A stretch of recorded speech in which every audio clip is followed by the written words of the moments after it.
Olá pessoal, sou Flanker Thaís do canal Historiando da Verdade. Antes de começar, deixa um like ou um dislike, porque o like é a forma de promoção do conteúdo para a plataforma do YouTube. E hoje vamos abordar aqui dois livros de Karl Marx. O primeiro, talvez um dos mais fantásticos livros de Karl Marx, né? Ele ainda com 25 anos de idade, né? O jovem Marx, né? Com 25 anos de idade, vai escrever Crítica à Filosofia do Direito de Hegel. Né? Hegel, de que ele abstrai para uso da sua caminhada filosófica, jurídica, econômica, política, né? A dialética, que na verdade é a síntese, antítese, tese, síntese e antítese, tá? Na crítica à filosofia do direito de Hegel, né, Karl Marx vai estar confrontando Hegel, que é o filósofo alemão mais influente de todos os tempos, não sobre a questão do Estado, tá? Por quê? O Estado, antes da Revolução Francesa, o Estado é um Estado aristocrático e a burguesia faz uma crítica ferrenha dizendo que o Estado não é a representação do povo. O povo é a própria representação do povo e não o Estado. Não é o Estado que dá base ao povo, é o povo que dá base ao Estado. E com o passar da Revolução Francesa, a Revolução Francesa faz como falou um presidente no passado brasileiro, né? Rasguem, esqueçam tudo que escrevi, não é? A própria burguesia vai dizer que o Estado é a razão, né? O Estado é a lógica. E Marx vai dizer que não, né? Que a razão do Estado é o povo e não o povo a razão do Estado. Tá? Ele vai estar confrontando parágrafo por parágrafo, né? A filosofia do direito de Hegel, não é? Mas o que mais impacta nesse livro é o final do livro, né? Que é a introdução. Né? Nós estamos acostumados a ver a introdução no começo do livro, e no caso esse livro de 1843, do jovem Marx, está no final.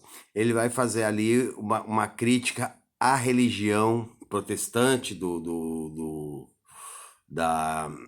Estado alemão, porque ela está legitimando, né, um Estado burguês e um Estado que não olha para os menos favorecidos, tá?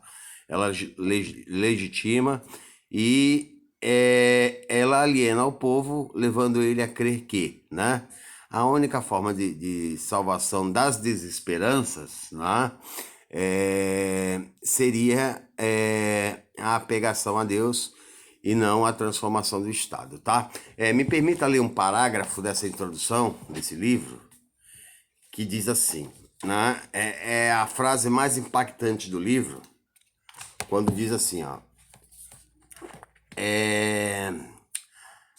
a miséria religiosa constitui, ao mesmo tempo, a expressão da miséria real, e o protesto contra a miséria real, eu protesto contra a miséria real. A religião é o suspiro da criatura oprimida, o ânimo de um mundo sem coração, assim como o espírito de estados de coisas embrutecidas. Ela é o ópio do povo. Muita gente não já ouviu falar dessa frase de Marx, que a religião é o ópio do povo, e ela está nesse livro, A Crítica da Filosofia do Direito de Hegel. E por que ela diz que ela é o ópio do povo? Ela aliena o povo às questões de que os problemas ocasionados na vida dos mais pobres, na vida da sociedade, do proletário, não se encontra solução na religião, se encontra solução no próprio Estado, no Estado que tem que ser transformado. Né? É um Marx de 1943 que logo em seguida ele passa a ser um Marx ele é um democrata radical e depois ele passa a ser, né, em 44, comunista, tá? Então, ele vai fazer uma crítica não só, né, à legitimação de Hegel, né, dizendo que o Estado é a razão, né, quando não era na época da aristocracia, agora na época da burguesia Hegel diz que é, Marx vai dizer que não. Não, continuou da mesma forma, só mudou o sistema. Antes era aristocracia, agora é um poder burguês. Mas da mesma forma, esse poder, né, ele ainda está oprimindo o povo. E o povo recorre a quem? Recorre à religião para se acalmar, para se tranquilizar, para buscar esperança, né? Sendo que a esperança verdadeira, ela vai estar o quê? Na transformação do Estado, que tem que estar voltado para quem? Para a maioria e não para a minoria, não é? Que é a burguesia. Vale lembrar que a burguesia alemã foi que deu sustentação, principalmente a burguesia da Baviera, a burguesia protestante conservadora da Baviera, que deu sustentação à chegada de Adolf Hitler ao poder, né? E mais tarde se arrepende. Tá? Então, esse livro é um livro considerado uma das grandes obras de Karl Marx, porque ele vai refutando todos os parágrafos, né, do livro Filosofia do Direito de Hegel. Ele vai criticando ponto a ponto, dizendo que não é o Estado que legitima o povo, é o povo que legitima o Estado. O Estado está errado por isso. Por quê? Porque ele não dá atenção para os menos favorecidos. Ele está dando atenção para os mais favorecidos. Não é? E prevalece até os dias de hoje. A gente percebe que o Estado é um Estado burguês. O Estado serve à condição da burguesia. Né? O Estado ele criminaliza movimentos sociais, mas ele não criminaliza, né, a burguesia como um todo. Por exemplo, né, o Estado não criminaliza o roubo descarado dos bancos, mas o Estado criminaliza um movimento sem terra. O Estado criminaliza, não é, um político que tenta trabalhar em favor do povo, mas nunca criminaliza um político que trabalha a serviço dela. A burguesia não está, né, a burguesia já está dentro do Estado e ela se constituiu desde a Revolução Francesa e dentro de Napoleão Bonaparte, não é? Napoleão Bonaparte, que mais tarde, já em 1799, na Revolução Francesa, assume o Estado e consolida o Estado burguês, tá? E aí eu já caminho já para outro livro, que é o 18 de Brumário, de Luiz Bonaparte, tá? O 18 de Brumário, de Luiz Bonaparte, o que seria? Né? Um jornal americano, né, o Times, vai pedir para Marx, né, depois do fracasso da Revolução de 48, né, que vai tremer, né, durante 1 ano e meio, vai fazer tremer os tronos, né, europeus, né, mas que vai dar errado, né, não vai chegar ao seu intento, vai levar ao poder, na França, Napoleão Bonaparte. Aliás, Luiz Bonaparte, né? Por isso o nome chamado 18 de Brumário, de Luiz Bonaparte.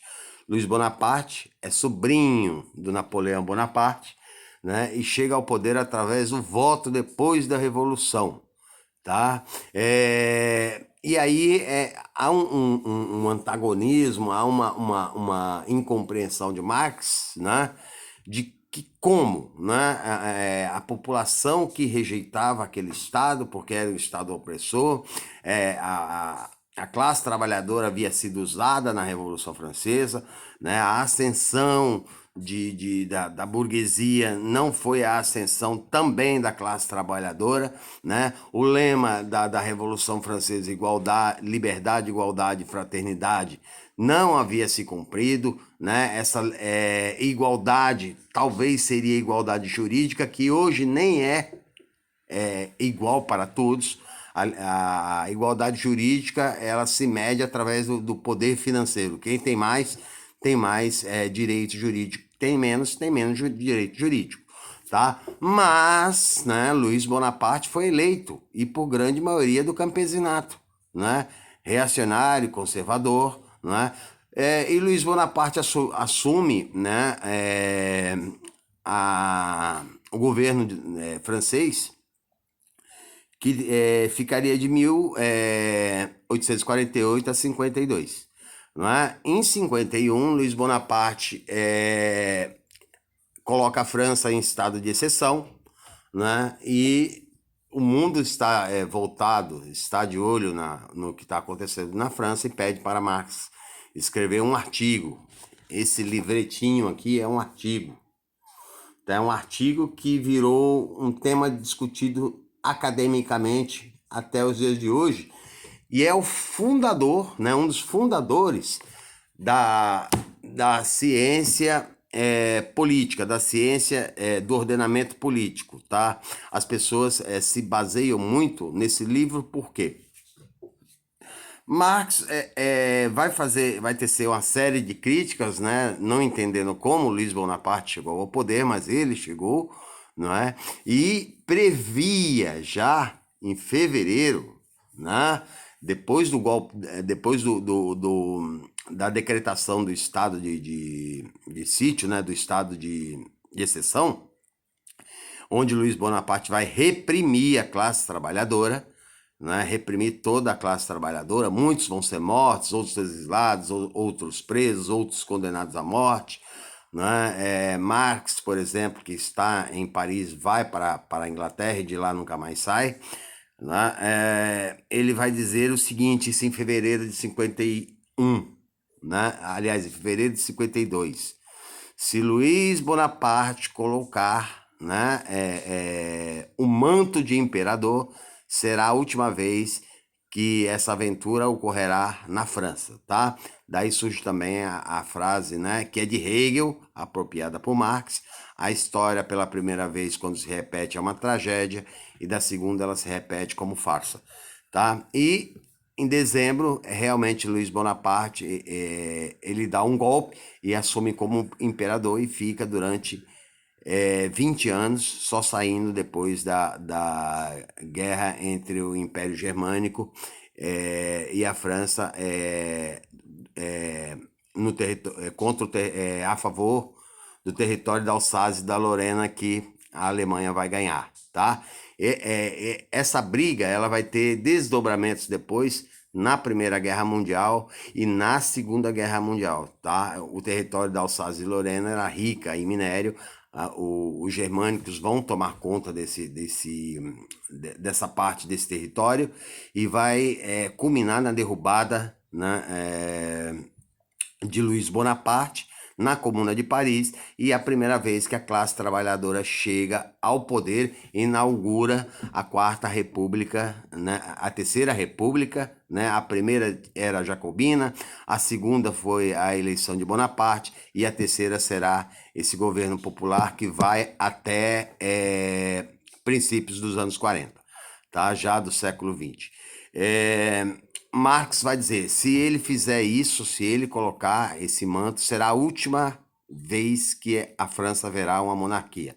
E, na verdade, não quando ele cai, né, em 69, a última vez que a França passou por uma aventura monarquista, não e a primeira vez da tentativa de um governo da classe trabalhadora, que Marx vai chamar de assalto ao céu. Tá? Essa aventura, essa tentativa do governo proletário na França, ela só vai durar 42 dias.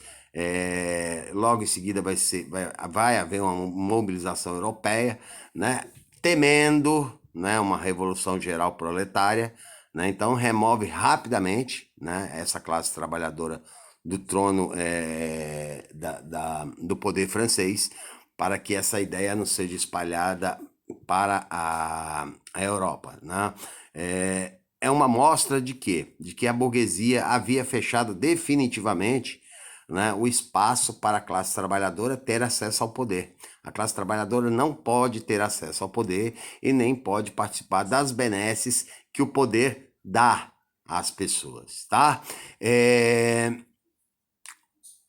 Uma outra frase que fica muito marcada no livro, nesse livreto 18 de Brumário de Luiz Bonaparte, é que Marx vai dizer, né, os homens fazem sua própria história, mas não fazem de acordo com sua própria vontade, né? Eles nascem, né? O homem nasce já com uma predeterminação imposta, né? E ainda carregam o peso do passado, né? Tanto que na Comuna de Paris os homens vão estar, né? E na Revolução também vão estar lembrando a todo momento da Revolução Francesa, que é uma revolução que não favoreceu a eles, tá? Por quê? Porque eles são carregados pela ideia da superestrutura, não é? Marx ele vai aprimorar, né, a crítica, né, do Estado burguês na ideologia alemã, que já não é mais ele só escrevendo. Aí ele já está na sua parceria, que vai ser uma parceria para toda a vida, né? Desde 1844 até 1883, quando ele morre, né? Ele e Friedrich Engels, tá? Então, antes na crítica ao direito de Hegel, é um livro só de Marx, tá?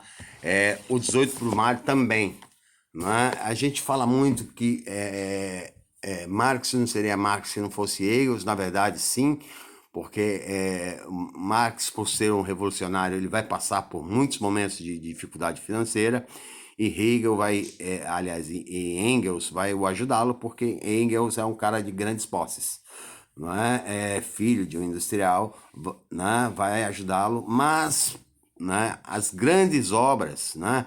Hegel, muitos falam, né, em biografias de Karl Marx, que Hegel ajuda Marx e diz que tem que garantir que ele escreva o máximo que ele pode, porque ele considerava Marx a mente mais brilhante da humanidade. Tá? Para quem não sabe, hoje existe aproximadamente 50 publicações de Marx e Engels, né? A maioria é claro, Karl Marx, né? Mas o projeto Mega, né, pretende elevar essas publicações a mais de 100, tá? De Karl Marx.